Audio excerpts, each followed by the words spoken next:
ఇటువంటి పరిస్థితుల్లో అక్కడ మరియా వెళ్ళి ప్రభువుని, నువ్వు ఇన్వాల్వ్ అవు, నువ్వు దేవుని కుమారుడవు, నువ్వు ఏమైనా చేయగలవు, ఇప్పుడు ఇక్కడ ఏదో ఒకటి చెయ్యి అని అడిగినప్పుడు ప్రభు ఆమె జ్ఞాపకం చేస్తున్నది ఏంటంటే, నా సమయం ఇంకా రాలేదు.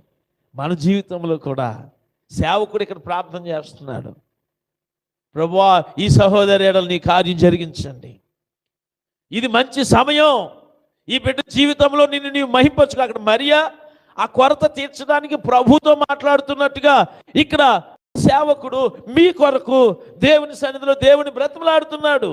కానీ ప్రభువు నుంచి వస్తున్న సమాధానం ఏంటి? నా సమయం ఇంకా రాలేదు. ప్రభు మనల్ని నడిపిస్తున్నాడు. ఆయన నడిపింపులో, మన జీవితంలో ఆయన నడిపింపులో సమయం కోసం ఆయన కనిపెడుతున్నాడు అనే విషయాన్ని ఇక్కడ మనం చూస్తున్నాం. యెషయా గ్రంథం 60వ అధ్యాయం 22వ వచనము.